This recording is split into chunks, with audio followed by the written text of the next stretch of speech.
सर्वांना क्रांतिकारी जय लवजी, जय भीम, जय अण्णा, जय शिवराय. मी भीमांना सामाजिक संघटनेचा संस्थापक अध्यक्ष सुरेशप्पा विषे झालेल्या 20 ऑगस्ट जिल्हा इथं मोर्चासाठी मला युवराज पंढरीनाथ शिंदे यांनी मला बोलवून घेतलं. इतर लोकांनी वर्गण्या दिल्या त्या तूही समाजाच्या कार्यक्रमासाठी पैसे दे. हे काय आमच्या लेकरा बाळासाठी नाही, समद्याच्या लेकरा बाळासाठी आपण करायला लागलोय. हे काय माझ्या एकट्यासाठी करणं आहे, हे समद्याचा लढा आहे. समद्याने मिळून ही लढायचं आहे आणि ही तू देणं ही लागतंय. मला ह्याच्या अगोदरही पहिलं मला कॉल करून बोलले की पैसे दे, तू पैसे जमा कर, तुझं कचरूभाऊचं नाव आहे, तू काय तर तुझं यादीला नाव लाव, परत चर्चेत राहतंय, ह्याच्यात राहतंय, तू काय तर दे. मी माझी परिस्थिती नाही, मी देत नाही, माझ्याकडे पैसे नाहीत म्हणले. वारंवार मला कॉल करून दुसऱ्यापाशी बोलून मला बरेच काय अशा गोष्टी बोलून त्यांनी मी म्हणलं जाऊ दे सोडा, किती द्यायचे तर तो कचरूभाऊनं 2 लाख रुपये दिले, तो 2.5 लाख रुपये दे. 2.5 लाख रुपये दे म्हणल्यावर मी त्यातले कॅश ठीक आहे म्हणलं. मग तुम्ही कुठं म्हणलं, मग मी इथं रेस्ट हाऊस पाशी बसलोय म्हणून पोरांना सांगितलं. मग इथं आलो आणि त्यांना 1.5 लाख रुपये दिले. तुळजापूरमध्ये आणून तुळजापूरमध्ये आणून 1.5 लाख रुपये दिले आणि परत तुम्हाला कार्यक्रमात आले की 1 लाख रुपये देतो बाकीचे म्हणलं. मग 1 लाख रुपये देतो म्हणले. मग मला माझी तब्येत समजायलाच माहीत आहे, तब्येत माझी का मला मध्ये अटॅक सारखं माझा आजार येऊन गेला. त्याच्यामुळं मी आपल्या साठे पुतळ्यापासून मोरी गेलो. थोड्याच वेळामध्ये मला आजार जाणवल्यावर मी परत त्याला मोर्चामधनं साईडला निघालो. तर तिथून समजा पोरं माझ्या पाठीमागे आले. मग तिथून काहीही केलं नाही. परत समाज पूर्ण मोर्चा जे कार्यक्रमापासून पोचला तिथं गेलो. तर परत काय तिथं काय जाऊन साईडला थांबलो. मग काय ते रामभाऊ माझ्यासोबत असल्यामुळं त्यांनी बी काही केले नाहीत. पण त्यांनी बी तिथं गेल्यावर पैसे मागितले नाहीत. परत कार्यक्रम झाले. मग कार्यक्रम झाला आणि तिथं मान्यवर होते, अनेक समाज बांधव होते, अनेक संघटनेचे नावं होते. पण माझ्या संघटनेचं बी नाव घेतलं नाही तिथं. अनेक संघटनेचे नावं घेतले आणि माझ्या संघटनेचं नाव नाही, माझं नाव नाही, किंवा मला बोलवलं नाही त्यांनी. ज्यांनी एवढ्या अधिकाऱ्यानं मला पैसे मागितले, पैसे घेतले, त्या अधिकाऱ्यांनी मला बोलवलं नाही, तिथं बोलवलं नाही. आणि परत त्यांनी मी थांबलो. माझी तब्येत व्यवस्थित नसल्यामुळं मी तिथून निम्म्यातनं आलो. मी निघून आल्याच्या नंतर परत त्याला मला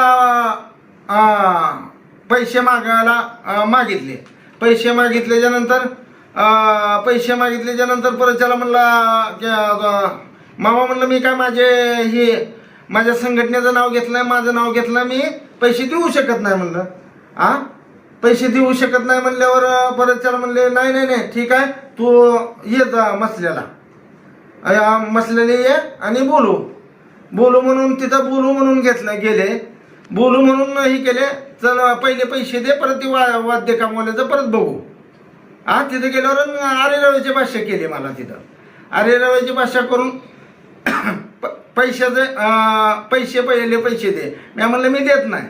चल देत नाही का, तर तू कार्यक्रम कशी करतो म्हणून तिथं त्यांच्या मुलांनी, त्यांच्या पुतणीने, त्यांनी मला तिथं आरेरावाच्या भाषेत मला म्हणले तू कसा कार्यक्रम करतो म्हणून. ते वाद्य कामवाल्याला बी त्यांनी दमदमशाही केली, त्यांना बी शिवेगाळी केली, त्यांच्यापाशी मला बी केली शिवेगाळ. आणि ठीक आहे जा, पैसे देऊ नको, तुला मागत नाही तिथं म्हणले आणि आम्ही तुझ्या वादंत्र्याला बी अडवत नाही म्हणले. आणि परत त्याला जाऊन माझ्यावर खोटा गुन्हा नोंद केलाय. जिल्हा परिषदचा माझा काहीही विषय नसताना जिल्हा परिषदला पराभूत झाला म्हणून धीर आगमनामध्ये धरून कर्फ्यू गाडीमध्ये 20 गाव गुंड घेऊन येऊन आमच्यावर हल्ला केला म्हणून जाऊन तांबुळवाडीला गुन्हा दाखल केला. का हो, समाजात जे ज्येष्ठ नेते आहेत त्यांनी समाजाला ज्ञान शिकवतात, समाजात मी सक्षम आहे म्हणून फिरतात. का असा अन्याय करायचा? माझ्या अनेकपर्यंत ओळखी आहेत, अनेकपर्यंत माझे हे आहे. तुला कुठं संपवून पता लागू देणार नाही. चांगले भले भले मी संपवले, भले भले माझे नाद करत नाहीत. मग ज्याने नाद करत नाहीत, ज्याच्यासोबत तुम्हाला जे आडवं ते तुम्ही त्याचं बघा ना. मी तुमच्या आडवं नाही, मला काय राजकारण करायचं नाही ना, मला ही करायचं नाही. हे माझ्यावर अन्याय झालेला आहे. तरी मला समाजाकडून न्याय पाहिजे, मला शासनाकडून न्याय पाहिजे. किती वाजता? 4-5 वाजता झालं ना. काय गुन्हा नोंद, काय कलम वगैरे काय ती बघितलं मी.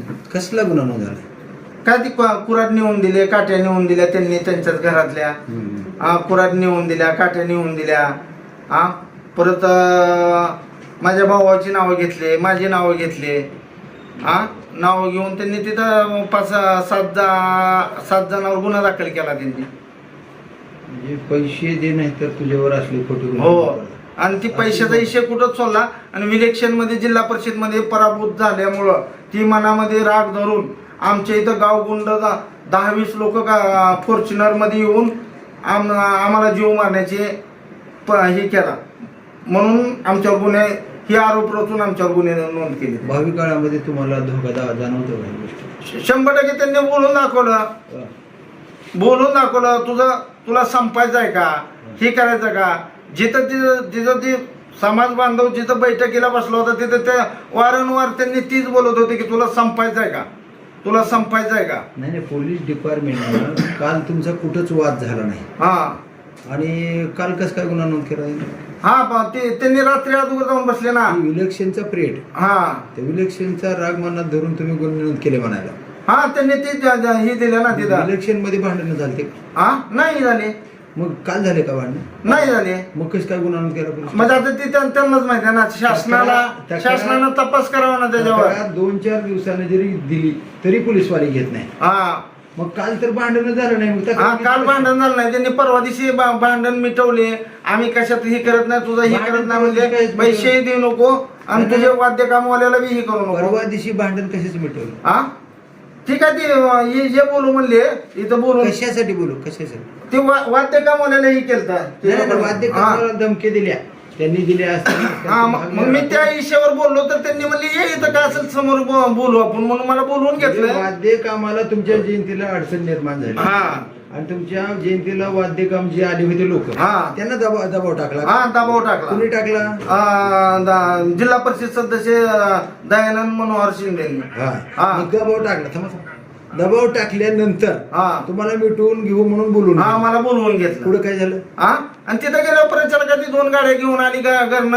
मी राम कांबळेच्या दारात थांबलो होतो तिथं. हे असा विषय होता. त्यांनी जादूगर मी किती आणि पोरावर त्यांनी खोटे गुन्हे महिला घालून त्यांनी केले होते. महिला अंगावर घालून त्यांच्यावर खोटे गुन्हे नोंद केले होते आम्हाला माहित आहे. म्हणून आम्ही राम कांबळेच्या इथं दारात थांबलो. आम्ही काय तिथे गेलो नाही. चल मिटवून म्हणून परत आम्हाला बोलवून राम कांबळेच्या इथनं परत खाली नेले. मग ही खोट्या गुन्ह्यांमध्ये आहे म्हणून तुम्ही तक्रार दिली नाही का लगेच त्यांच्या विरोधात? आम्हाला मिटलं म्हणले तिथं चौकीला जाऊन बसले त्यांनी. धोका दिला? आम्हाला धोका दिला. पुढील काय तुम्ही आता पुढील काय? परत सकाळ उठून मला डिपार्टमेंटचा फोन आला. त्यांनी रात्री येऊन इथं बसलेत आणि आता माझा गुन्हा दाखल कर म्हणून बसलेत आणि तुम्ही आता या. ठीक आहे. त्यांनी गुन्हा दाखल केला. तुम्ही तक्रार का दिली नाही? दिली ना मी. केव्हा दिली? कालच दिली ना. त्यांनीही कालच दिली, मीही कालच दिली. मग आता पुढील तुम्ही काय करणार? तुम्हाला जर ही न्याय नाही मिळाला तर मी वरिष्ठ अधिकाऱ्याकडे जाणार. हो. मोर्चे आंदोलन 12 भानगडी वरिष्ठ नाही ते बघू ना परत. परत बघू ना. नाही भेटल्यावर करणार. मी वितरासाठी न्यायासाठी बांधतो. वितरासाठी बांधतो म्हणल्यावर मी स्वतःसाठी मी बांधू शकतो. ही मोर्चामध्ये तुम्ही रोख रक्कम 1.5 लाख रुपये दिले आणि बाकीचे 1 लाख रुपये तुम्ही नकार दिला. नकार. याचा मानात राग धरून तर केला नाही आला तुमच्या पुण्य संबंधित? आता काय माहिती, त्यांनाच माहिती. तुमचं काय मत?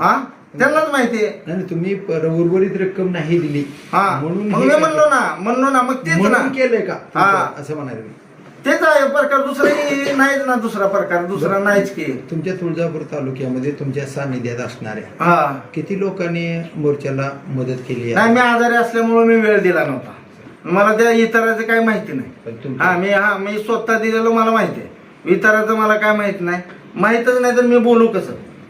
इतराचं माहीतच नाही तर मी बोलणार कसं? मी स्वतः दिलेलं आहे, मी स्वतःच एवढं सांगतो. जबरदस्तीने कुणी मागू शकत नाहीत पैसे, तुमच्या इच्छेने द्यायला होता हो का? ना.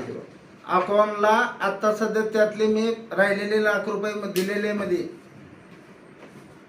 तसं